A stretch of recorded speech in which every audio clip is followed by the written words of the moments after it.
بسم اللہ الرحمن الرحیم۔ السلام علیکم۔ جب میری شادی ہوئی تو ایک ہفتے بعد ہی میرے شوہر نے مجھے یہ خوشخبری سنائی کہ وہ سعودی عرب کے لیے روانہ ہو رہے ہیں۔ میں حیران تھی کہ میں اس بات پر خوش ہوں یا روں، کیونکہ میرا شوہر مجھ سے ہمیشہ کے لیے دور جا رہا تھا۔ سچ پوچھئے تو میرا رو رو کر ہی برا حال تھا، کیونکہ ان لوگوں نے شادی سے پہلے یہ بات ہمیں نہیں بتائی تھی۔ کہا تھا کہ لڑکے نے نوکری کے لیے کوشش کر رکھی ہے، جلد ہی نوکری ہو جائے گی۔ ہم یہ تو نہیں جانتے تھے کہ میرے شوہر کی نوکری سعودی عرب ہوگی۔ خیر سے اب کیا کر سکتے تھے۔ جب ان کی نوکری ہو گئی تو انہوں نے میری حالت دیکھ کر کہا کہ کچھ عرصے کے بعد میں تمہیں بھی وہیں بلا لوں گا۔ میں جانتی تھی یہ صرف ایک جھوٹی امید ہے، لیکن ایسا کچھ نہ ہوا۔ کچھ دنوں کے بعد میرے شوہر نے واقعی میرے کاغذات بنوانے کا کام شروع کر دیا۔ اگرچہ میری ساس کو اس بات سے بہت تکلیف ہوئی کہ بہو بیٹے کے ساتھ اکیلے کیوں رہے، لیکن میرے شوہر نے کہا کہ ماں تو انسان کے بغیر رہ سکتی ہے، لیکن بیوی کو تو شرعی طور پر بھی الگ رکھنے کی اجازت نہیں۔ اسی لیے میرے شوہر نے مجھے وہیں پر بلا لیا۔ جب میں پہلے دن سعودی عرب کی سرزمین پر قدم رکھا تو میں نے سوچ لیا تھا کہ اپنے شوہر کی خوب خدمت کروں گی۔ ہم لوگوں کو زندگی میں کوئی بھی مشکل ہوگی تو ہم مل جل کر ایک دوسرے کا ساتھ دیں گے، لیکن میں یہ نہیں جانتی تھی کہ یہاں پر آنے کے بعد میرا شوہر ہی بدل جائے گا۔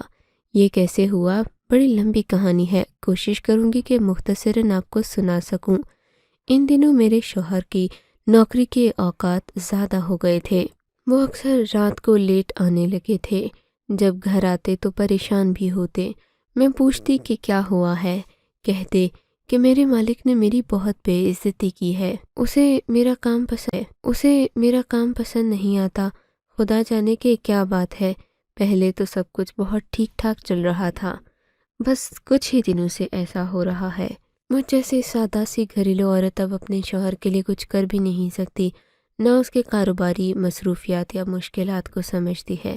میں بس انہیں تسلی ہی دیتی رہتی کہ سب ٹھیک ہو جائے گا، پر میں یہ نہیں جانتی تھی کہ ایک دن سب کچھ بہت زیادہ بگڑ جائے گا۔ یہ اس دن کی بات ہے جب جمعرات کا دن تھا۔ ہمارے گھر میں ایک مہمان آیا تھا۔ میرے شوہر نے مجھ سے کہا کہ تم کسی صورت بھی اس کے سامنے نہیں آنا۔ پھر نہ جانے کیا ہوا، وہ دروازے سے باہر جانے لگا تو میں بھی پیچھے پیچھے آ گئی۔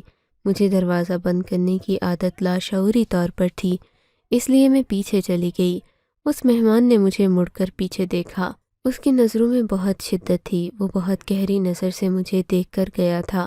میرے شوہر نے مجھ سے کہا، پگلی، میں نے تجھے منع بھی کیا تھا کہ اس کے سامنے نہیں آنا، یہ بڑا ہی عجیب و غریب انسان ہے۔ میں نے کہا، یہ کون ہے؟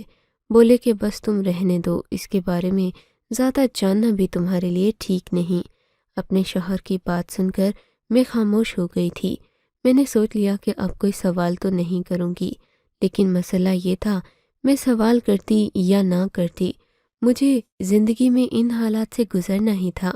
ایک دن کے میرے شوہر کے آفس سے کال آئی، کہا کہ آپ ان کے پاس آفس میں آ جائیں، ان کی طبیعت ٹھیک نہیں ہے، ہم انہیں اسپتال لے کر جا رہے ہیں۔ یہ سن کر میں بری طرح بے چین ہو گئی۔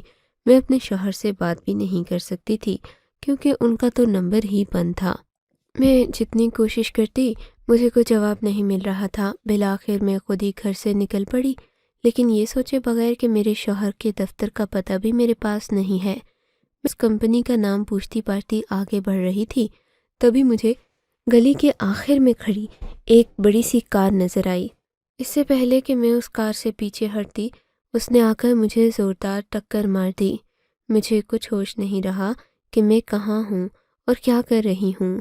کئی گھنٹے غنودگی میں رہنے کے بعد جب میری آنکھ کھلی تو میں ہسپتال میں تھی۔ میں تو یہ بھول چکی تھی کہ میں کون ہوں، کیا ہوں۔ مجھے بس یہ نظر آ رہا تھا کہ میں ہسپتال کے ایک کمرے میں لیٹی ہوں، میرے جسم پر بے شمار پٹیاں بندھی گئی ہیں۔ خدا جانے اب میرے ساتھ کیا ہوگا۔ میں کسی چیز سے واقف نہیں تھی، یہاں تک کہ ہسپتال کے ڈاکٹرز میرے پاس آ گئے، مجھ سے مختلف باتیں پوچھنے لگے، لیکن وہ سب ایک عربی کو جواب دے رہے تھے جو کہ میرے بیڈ کے ساتھ ہی بیٹھا ہوا تھا۔ ان سے باتیں کر رہا تھا۔ میں سمجھی نہیں تھی کہ یہ ہو کیا رہا ہے، یہ عربی کون تھا اور مجھے یہاں کیوں لایا تھا۔ کافی دیر یہی سلسلہ چلتا رہا، یہاں تک کہ لیٹے لیٹے مجھے 2-3 گھنٹے گزر گئے۔ تب ان لوگوں نے مجھے ڈسچارج کرنے کا فیصلہ کیا، لیکن ڈسچارج کرنے کے لیے مجھے میرے شوہر کے ساتھ نہیں بلکہ اسی آدمی کے ساتھ بھیج دیا۔ مجھے تھوڑی تھوڑی چیزیں یاد آ رہی تھیں، اتنا تو میں سمجھتی تھی کہ یہ آدمی میرا شوہر نہیں تھا۔ وہ مجھے لے کر وہاں سے اپنے گھر لے آیا۔ میں بس حیرت سے اس کے گھر کو دیکھ رہی تھی۔ اس کے گھر میں جا بجا ریشمی پردے لٹک رہے تھے۔ گھر کے بستر اور فرنیچر بہت ہی زیادہ خوبصورت تھا۔ بڑی سی دیوار پر ٹی وی لگایا گیا تھا۔ وہ مجھے اس کمرے میں بٹھا کر بولا، تم ٹی وی دیکھو، میں ذرا اپنا کام کر کے آتا ہوں۔ یہاں رہنے کے بعد مجھے کافی عربی سمجھ آنے لگی تھی۔ وہ آدمی عربی لگتا تھا، اس کی باتیں بھی عربی میں تھیں، پر عجیب بات تو یہ تھی کہ اس کے گھر میں بس دیکھتی تو گھر خالی ہی تھا۔ بہرحال میں وہاں بیٹھ گئی تھی۔ میرے لیے یہی گھر اب میری پناہ گاہ بن گیا تھا۔ مجھے تو اپنے شوہر کی کمپنی کا بھی نام اب بھول چکا تھا۔ میں نہیں جانتی تھی کہ میں یہاں پر کیوں آئی ہوں۔ تبھی وہ آدمی دوبارہ کمرے میں داخل ہوا۔ اس کے ہاتھ میں ایک لال رنگ کے شربت کا گلاس تھا اور کچھ دوائیاں تھیں۔ میں نے سوالیہ نظر سے اس کی طرف دیکھا تو بولا، یہ تمہیں لازمی کھانی ہے، ڈاکٹر نے دی ہیں۔ مجھے اچھی طرح یاد پڑتا تھا کہ اسپتال سے نکلتے وقت ڈاکٹر نے نہ ہی ہمیں کوئی ہدایت کی، نہ ہی کوئی دوا دی تھی، بس خیال رکھنے کا کہا تھا۔ پھر یہ گولیاں دوائیاں کہاں سے آ گئیں؟ میں سوچنے لگی۔ میں نے پوچھا تو کہنے لگا، جب تم بے ہوش تھی تب ڈاکٹر نے دی تھیں۔ میں نے عجیب سی نظر سے اسے دیکھا اور پھر وہ ساری دوائیاں اس کے کہنے پر کھا لی تھیں۔ تقریباً 1-2 گھنٹے بعد مجھے شدید نیند آئی اور میں واپس غنودگی میں چلی گئی۔ مجھے نہیں پتا کہ اس کے بعد کیا ہوا جب میری غنودگی میں چلی گئی۔ مجھے نہیں پتا کہ اس کے بعد کیا ہوا جب میری آنکھ کھلی تو صبح کے تقریباً 10 بج رہے تھے۔ میں نے ادھر ادھر اٹھ کر دیکھا، گھر میں کوئی بھی نہیں تھا۔ اس آدمی کا اپنے کمرے میں تھا اور اس کا دروازہ بند تھا۔ ایک ہی تھا دروازہ جو کہ اس گھر کا بند تھا، باقی سب کھلے ہوئے تھے۔ میں نے سوچا کہ میں اس گھر سے چلی جاؤں، میں اپنے شوہر کے گھر جاؤں، کہیں نہ کہیں سے اس کا پتہ معلوم ہی ہو جائے گا۔ لیکن جیسے ہی میں سیڑھیاں اتر کر نیچے آئی، میں نے دیکھا کہ مرکزی دروازے پر بڑا سا تالا لگا ہوا تھا۔ یہ دیکھ کر میں حیران رہ گئی، تو کیا یہ آدمی مجھے اپنی قید میں رکھنا چاہتا ہے؟ میں نے یہ بات سوچی تو مجھے بڑا عجیب سا لگا۔ پھر میں واپس اپنے کمرے میں آ گئی، سوچا کہ جب وہ اٹھے گا تو میں اس سے بات کر لوں گی۔ یہاں تک کہ تقریباً دوپہر کے 2 بج گئے۔ میں نے دیکھا وہ اپنے کمرے سے نکلا، لڑکھڑاتا ہوا باہر آیا، گویا کہ رات کو اس نے شراب پی ہو۔ مجھے بڑا عجیب لگ رہا تھا۔ میں نے اس سے کہا کہ میں گھر جانا چاہتی ہوں، تمہیں اپنے شوہر کا پتہ بھی نہیں یاد، اگر اس طرح کھو گئی تو کسی کے ہتھے لگ جاؤ گی، اور جانتی ہو نا ایسی عورت کے ساتھ کیا ہوتا ہے۔ اس نے مجھے اتنا ڈرایا دھمکایا کہ میں چپ ہو گئی تھی۔ میں نے سوچا کہ میں کیا کروں، اب مجھے کچھ نہ کچھ تو کرنا ہی تھا۔ اس گھر میں رہ کر میں بہت پریشان ہو رہی تھی۔ وہ مجھے دن بدن یہی کہتا کہ اب تم یہیں رہ جاؤ، میرے گھر میں رہو اور کہیں نہ جاؤ۔ کچھ دن گزرے تو اس کی اصلیت زیادہ کھل کر سامنے آنے لگی۔ اس نے مجھ سے کہا، اگر تم باحفاظت میرے گھر پہ رہنا چاہتی ہو تو مجھ سے نکاح کر لو، کیونکہ ایسا نہیں ہو سکتا کہ تم میرے گھر میں ایک غیر محرم کی حیثیت سے رہو۔ میں نے کہا، میں تم سے نکاح نہیں کروں گی، مجھے اپنے گھر جانا ہے۔ کہنے لگا، تمہارا تو کوئی شوہر ہی نہیں، تم تو کنواری ہی تھی اور رہو گی، اس لیے اگر تم برا نہ مانو تو مجھ سے نکاح کر لو۔ میں اس وقت بوکھلائی ہوئی تھی، دوائیوں کے زیر اثر تھی، مجھے کچھ سمجھ نہیں آتا تھا۔ بس جو بات وہ کہتا میں اس پر یقین کر لیتی۔ میں ابھی ہاں نہ کی کیفیت میں تھی کہ وہ ایک مولوی کو بھی لے آیا، اس سے کہا کہ ہمارا نکاح پڑھا دو، اپنے دوستوں کو بھی گھر میں دعوت پر مدعو کر دیا، یہاں تک کہ کافی سارے لوگ اکٹھے ہو گئے، نکاح کے انتظامات بھی ہو گئے۔ مجھے سمجھ نہیں آئی کہ میں نے نہ کرنی تھی یا نہیں، یوں میرا نکاح بھی میری بے خبری میں پڑھا دیا گیا۔ میں تو ایسی دوائیوں کے زیر اثر تھی کہ یہ بھی نہیں دیکھ سکی کہ میرے شوہر کا نام کیا ہے۔ خیر سے میرا نکاح ہو گیا تھا، مگر شادی کے بعد اس شخص نے مجھ پر ایک مہربانی کی کہ مجھے وہ دوائیاں دینا چھوڑ دی تھیں۔ اب میں چاق و چوبند رہتی، ہوشیار سی ہو گئی تھی، جو بھی بات وہ کہتا مجھے سمجھ آتی تھی۔ لیکن اب مجھے رفتہ رفتہ محسوس ہونے لگا کہ وہ آدمی اردو بھی بولتا ہے اور بڑی روانی سے بولتا ہے۔ اسے اردو پر عربی سے زیادہ عبور حاصل تھا۔ مجھ سے بھی جب اسے کسی الفاظ میں اٹکنا ہوتا تو وہ اردو کا لفظ استعمال کر لیتا۔ ایسی جگہوں سے مجھے شک ہوتا کہ وہ پاکستانی ہے، ہرگز عربی نہیں ہے۔ باقی بھی کئی باتیں تھیں جو وہ اس طرح سے کرتا جیسے کوئی پاکستانی ہو۔ میں نے اس بات کی کھوج لگانے کا فیصلہ کر لیا۔ اس کے گھر میں ایک کمرہ تھا جہاں پر وہ مجھے جانے کی اجازت نہیں دیتا تھا۔ وہ کمرہ ہر وقت ہی بند رہتا تھا، اس میں کبھی کوئی آتا جاتا نہیں تھا۔ میں نے سوچ لیا میں کچھ بھی کر کے اب اس آدمی کے اس کمرے میں جا کر ہی رہوں گی جس نے مجھ سے چھپا کر رکھا ہے، بڑے ہی خفیہ طریقے سے۔ ایک دن جب کہ وہ بازار گیا تو میں نے دروازے کو کھولنے کی کوشش کی، پر حیرت تو اس بات کی ہوئی تھی دروازے کو اندر سے تالا لگایا گیا تھا، یعنی کہ چابی کی ضرورت تھی۔ میرے دلچسپی میں اور زیادہ اضافہ ہو گیا۔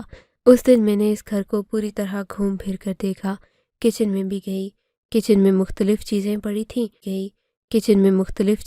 تھیں، کچھ دوائیاں جڑی بوٹیاں بھی تھیں۔ پھر میری نظر ان دوائیوں پر پڑی جو کہ میرے شوہر نے میرے لیے ہی رکھی ہوئی تھیں۔ وہ اکثر ان دوائیوں کا استعمال مجھے کروایا کرتا تھا۔ میں نے بیٹھ کر ان دوائیوں کے ڈبے دیکھنا شروع کر دیے۔ معلوم ہوا کہ یہ تو نیند کی دوائیں ہیں۔ مجھے بڑی حیرت ہوئی تھی۔ میں نے سوچا کہ آج یہی دوا میں اپنے شوہر کو کھلاؤں گی، اس کی جیب سے یا کہیں سے بھی چابیاں نکال کر رہوں گی۔ ایسا ہی ہوا۔ جب وہ رات کو گھر آیا میں نے اسے چائے میں ملا کر گولیاں دے دی جو وہ پہلے مجھے دیا کرتا تھا۔ گولی کھا کر میرے شوہر کو خوب نیند آئی، یہاں تک کہ وہ سو گیا۔ جب سو گیا تو میں نے اس کی جیبوں کی اچھی طرح سے تلاشی لی، اس میں چابیوں کے گچھے پڑے تھے۔ میں دن بھر کی سوئی ہوئی تھی، نہ مجھے نیند آئی تھی نہ مجھے تھکاوٹ ہوئی تھی، اور یہ گولیاں تو ایسی تھیں کہ کھاتے ہی 2 گھنٹے کے اندر میرا شوہر بے ہوش سا ہو گیا۔ میں نے فوراً سے جا کر اس کمرے کو کھولا اندر سے کہ اگر وہ اپنے ہوش میں آ کر مجھے ڈھونڈنے کی کوشش بھی کرے تو اسے سمجھ نہ آئے۔ میں کمرے میں آ گئی۔ میں نے دیکھا کمرے میں اندر مکمل اندھیرا تھا۔ کمرے کو روشن کیا تو میں یہ دیکھ کر حیران رہ گئی کہ یہ بہت ہی پراسرار اور عجیب و غریب سا کمرہ تھا۔ میں اسے دیکھنے لگی تو دیکھتی ہی رہ گئی تھی۔ اس میں کچھ تصویریں رکھی ہوئی تھیں اور کچھ بڑی بڑی کالے رنگ کی کتابیں جن کو دیکھ کر سمجھ نہ آتی تھی کہ یہ ہے کیا۔ میں نے تصویروں سے شروع کیا۔ میری یہ دیکھ کر جان ہی نکل گئی کہ میرا شوہر میرے پرانے شوہر کے ساتھ کھڑا تھا۔ مجھے سب کچھ یاد آنے لگا۔ میں اپنے شوہر کی تصویر کو دیکھ کر اچھی طرح پہچان گئی تھی کہ یہ میرا شوہر ہے، اور دوسری تصویر دیکھ کر میری تو جان ہی نکل گئی۔ یہ میری اور میرے شوہر کی شادی کی تصویر تھی۔ میں یہ دیکھ کر بری طرح رونے لگی تھی۔ میری سسکیوں کی آواز باہر نہ چلی جائے اس لیے خاموش ہو گئی، خاموش ہونے کی کوشش کرنے لگی۔ اب مجھے سب کچھ یاد آ رہا تھا۔ میں جان گئی تھی یہ شخص میرا اصل شوہر نہیں ہے، اس نے مجھ سے بعد میں بلا وجہ جھوٹ بول کر نکاح کیا۔ میں اب ساری چیزیں دیکھتی جا رہی تھی، یہاں تک کہ میری نظر اس کالی کتاب پر پڑی۔ میں نے دیکھا اس کالی کتاب میں اردو میں بہت سارے عملیات لکھے ہوئے تھے، جبکہ اس کمرے میں ایک برتن پڑا ہوا تھا جس میں ٹھنڈا پانی تھا، اور اس پانی کے اندر ایک مردہ مچھلی بھی پڑی ہوئی تھی۔ اسے دیکھ کر مجھے تو الٹی سی آ گئی۔ میں نے فوراً ہی اس برتن کا ڈھکن بند کر دیا، ان کتابوں کو دیکھنے لگی۔ ان پر بہت سارے عملیات لکھے ہوئے تھے، کچھ کے نیچے لائن لگا کر اس نے واضح کیا ہوا تھا کہ یہ عملیات وہ کر رہا ہے۔ میں دیکھتی جا رہی تھی۔ مجھے لگا کہ میرا شوہر تو کوئی جادوگر ہے، لیکن اس سے پہلے کہ میں کمرے کو مزید دیکھتی گھر میں ہڑبڑی سی ہونے لگی۔ مجھے دروازہ کھول کر باہر آنا پڑا۔ میں نے چپکے سے چابی اپنے باشندر کے کمرے میں گئی۔ میں نے دیکھا وہ نیند میں خود کو تھپڑ مار رہا تھا، بری طرح سے چلا رہا تھا۔ وہ اردو میں ہی چلا رہا تھا، مجھے چھوڑ دو، میں آئندہ سے تم جو کہو گے وہی کروں گا۔ آئندہ کے بعد یہ گستاخی نہیں ہوگی مجھ سے۔ میں سمجھ نہیں پا رہی تھی کہ میرے شوہر کو ہوا کیا ہے۔ میں نے جلدی سے وہ چابیاں اپنے پاس والے ٹیبل پر رکھ دی۔ میں نے دیکھا میرا شوہر ہڑبڑاتے ہوئے جاگ گیا۔ میں نے اس سے پوچھا کہ کیا ہوا؟ بولا کہ تم نے کیا، سچ سچ بتاؤ، تم نے اس چائے میں نیند کی دوا ملائی تھی کیا؟ میں نے نفی میں سر ہلا دیا۔ تو پھر مجھے اتنی نیند کیسے آئی؟ یہ کام تو میری پڑھائی کا ہے۔ کون سی پڑھائی؟ تمہیں نہیں پتا؟ میں نوکری کرتا ہوں، مجھے کام کے لیے پڑھائی کرنا پڑتی ہے۔ ہٹو میرے راستے سے، میں اپنے کمرے میں جانا چاہتا ہوں۔ یہ کہہ کر میرا شوہر اٹھا اور پھر واپس آ گیا۔ بولا کہ میری چابیاں کہاں ہیں؟ میں نے کہا آپ سو گئے تھے، میں نے سوچا آپ کو چبھ نہ جائیں اس لیے آپ کی جیب سے نکال کر میز پر رکھ دی تھیں۔ اس نے مجھے غصے سے دیکھا اور بولا آئندہ میری چابیوں کو ہاتھ بھی مت لگانا۔ سمجھ آئی تمہیں؟ میں اپنے شوہر کی یہ بات سن کر لرز کر رہ گئی تھی۔ وہ بہت غصے میں لگ رہا تھا۔ اس نے اپنی چابیاں اٹھائیں اور اسی کمرے کو جا کر کھول دیا، پھر اس نے کمرے کو اندر سے بند کر دیا۔ میں اندر جھانک بھی نہیں سکتی تھی کیونکہ اس کمرے کی کوئی کھڑکی نہیں تھی۔ میں باہر بیٹھی انتظار کرتی رہی، سوچا کہ وہ باہر آئے گا تو ضرور پوچھوں گی۔ میں ڈر بھی رہی تھی کہیں اسے میرے کمرے میں جانے کی خبر ہو نہ گئی ہو۔ کافی دیر تک میرا شوہر کمرے سے باہر نہیں آیا، یہاں تک کہ میں نے دروازے پر دستک دی۔ اس نے اندر سے ہی آواز دی کہ اب دروازہ مت بجانا، میں اپنا کوئی کام کر رہا ہوں۔ میں بہت پریشان تھی، رو رو کر برا حال تھا۔ میں نے وضو کیا، جائے نماز بچھائی، اللہ کے سامنے دعا کرنے لگی کہ یا اللہ مجھے صبر دے، مجھے ہمت دے اور میرے دماغ کو وہ روشنی عطا کر کے میں ان حالات کو سمجھ سکوں۔ میں نے نماز پڑھی، دعا کی، اللہ کا شکر ادا کیا کہ میرے رب نے مجھے کسی برے حالات کا شکار ہونے سے بچا لیا۔ میں پھر بھی اللہ کی شکر گزار تھی۔ تھوڑی دیر کے بعد میرا شوہر واپس اسی کمرے میں چلا گیا، اب کہ اس نے کمرے کا دروازہ کھلا چھوڑ دیا تھا۔ میں نے دیکھا وہاں جاتے ہی وہ اسی مچھلی والے برتن کے پاس بیٹھا کچھ بڑبڑا رہا تھا۔ میں اسے دیکھ کر چپ ہو گئی تھی۔ آج اسے غصہ بھی آ رہا تھا۔ پھر وہ اس مچھلی والے برتن کو لے کر اپنے کمرے میں آ گیا اور بولا آج یہ یہیں رہے گی، اور ہاں تم جا کر دوسرے کمرے میں سو جاؤ۔ میں اس کی باتوں پر حیران تھی۔ دوسرے کمرے میں کیا جاتی؟ میں نے جا کر اسی کمرے کو دیکھنا شروع کر دیا۔ اب اسے پتہ بھی چل جائے تو کوئی بات نہیں، میں نے دل میں سوچا۔ یہاں آ کر میں وہ تصویریں دیکھنے لگی، وہی ہوا جس کا ڈر تھا۔ تھوڑی دیر بعد وہ میرے سر پر آ کر کھڑا ہو گیا، چلاتے ہوئے بولا میں نے تمہیں منع کیا تھا اس کمرے میں نہیں۔ میں نے روتے ہوئے کہا تم نے مجھے دھوکہ دیا ہے، تم عربی نہیں ہو، پاکستانی ہو تم۔ یہ دیکھو میرے شوہر کی تصویر تمہارے ساتھ، تم اس کے بچپن کے دوست ہو، شرم کرو، تم نے اسے دھوکہ دیا، کیوں کیا ایسے؟ مجھے صرف اتنا بتا دو۔ میری بات سن کر اس کے ہوش و حواس ہی اڑ گئے تھے۔ میں اپنے شوہر کو پہچانتی تھی۔ چلا کر بولا وہ کنگال تمہارے قابل نہیں تھا، میں نے تمہیں حاصل کرنے کے بہت جتن کیے، اس کو یہ بھی بتایا کہ تم بہت خوبصورت ہو، لیکن وہ میرے اشارے سمجھ نہیں پایا۔ میں نے تمہارے لیے بہت عمل کیے، یہاں تک کہ تمہیں یہاں تک لانے میں میرا ہی ہاتھ ہے۔ میں بہت عرصہ پہلے سے تم سے شادی کرنا چاہتا تھا، اس وقت سے جب سے تمہارے شوہر نے مجھے تمہاری تصویر دکھائی تھی، اور تم ہو کہ مجھ سے ہر روز بے رخی سے پیش آتی ہو۔ بہت صبر کیا ہے میں نے، پر اب میں مزید صبر نہیں کروں گا۔ یہ کہہ کر وہ میری طرف بڑھنے لگا۔ میں نے اسے وہیں پر رکنے کا کہا، وہ نہ رکا تو میں نے پاس سے ہی ایک چیز اٹھا کر اس کے سر پر دے ماری، اور پھر بس کیا تھا، وہ جا کر بے ہوش ہو گیا، زمین پر گر پڑا۔ میں نے دیکھا اس کی عملیات والی مچھلیاں اور باقی چیزوں سے بدبو پھوٹ رہی تھی۔ وہ اپنے ہی آپ میں رہ رہ کر پاگل ہو چکا تھا۔ اس نے مجھے بھی پاگل بنانے کی کوشش کی۔ میں اپنے شوہر کی تصویر لے کر وہاں سے نکل پڑی تھی۔